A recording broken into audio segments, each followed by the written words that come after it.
ధనిక తెలంగాణను బీఆర్ఎస్ అప్పుల రాష్ట్రంగా మార్చింది. పెండింగ్ ఇరిగేషన్ ప్రాజెక్టులను పూర్తి చేశాం, రైతులకు అండగా ఉంటామన్న పొంగులేటి. అకాల వర్షాలతో రైతులు నష్టపోయారు, ప్రభుత్వం వెంటనే నష్టపరిహారం చెల్లించాలి, ఫసల్ బీమా అమలు చేయాలన్న రఘునందన్ రావు. బెంగాల్లో బీజేపీ అధికారంలోకి రాబోతుంది, అక్కడ గెలుపుతో సంబరాలు చేసుకోవడం కాదు, ఇక్కడ గెలిచి సంబరాలు చేసుకుందామన్న ఈటల. నెల్లూరులో మంత్రి నారాయణ పర్యటన, మహానాడు కోసం పలు స్థలాల పరిశీలన, చరిత్రలో నిలిచేలా మహానాడు జరుపుతామన్న మంత్రి. ఏపీ లిక్కర్ స్కామ్ కేసులో రంగంలోకి ఐటీ శాఖ, 2000 కోట్ల అక్రమ సంపాదనపై ఐటీ ఫోకస్, నిందితులకు నోటీసులు జారీ చేసిన అధికారులు. ఎవరు అడ్డొచ్చినా రేపు శంకుస్థాపన జరుగుతోంది, 8 నెలల్లోనే రామాలయం నిర్మిస్తాం, రేపు భక్తులందరూ రావాలన్న రఘురామకృష్ణరాజు. కామారెడ్డి జిల్లా తిమ్మపల్లిలో ఉద్రిక్తత, రైతులు అధికారుల మధ్య వాగ్వాదం, 30 రోజులైనా వడ్లు కాంటాలు చేయడం లేదని ఆగ్రహం.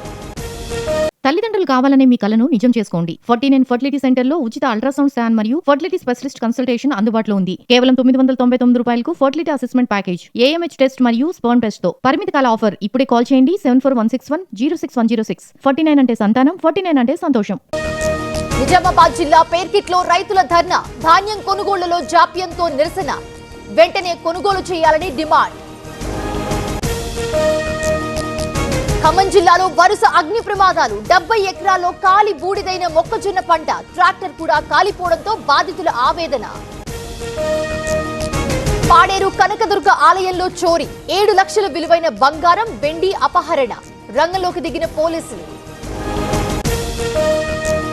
లేబర్ అడ్డాల ఏర్పాటుతో కార్మికులకు ఉపాధి, ఈ ఏడాది 1,00,000 మందికి స్కిల్ డెవలప్మెంట్ శిక్షణ, మంత్రి వాసంశెట్టి సుభాష్ ప్రకటన.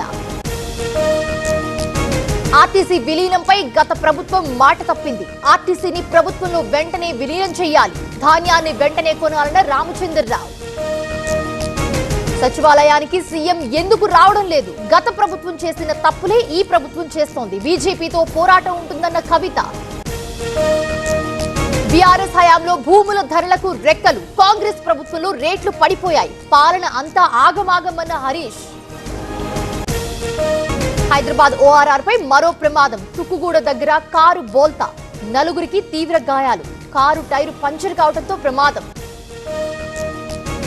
కూకట్పల్లిలో నవదంపతుల ఆత్మహత్య, ఉరివేసుకుని చనిపోయిన భర్త కార్తిక్ విషం తాగి భార్య మంజుల సూసైడ్. దేశవ్యాప్తంగా సెల్ బ్రాడ్కాస్ట్ అలర్ట్, ఎమర్జెన్సీ అప్రమత్తత కోసం కేంద్రం సైరన్ టెస్టింగ్, సెల్ ఫోన్ సంస్థల నుంచి ఫోన్లకు ఒకేసారి అలర్ట్. తమిళనాడులో సినిమా షూటింగ్లు బంద్, ఒక్కరోజు సమ్మెకు దిగిన తమిళ నిర్మాతలు, నటీనటులకు రెవెన్యూ షేర్ విధానం తేవాలని డిమాండ్.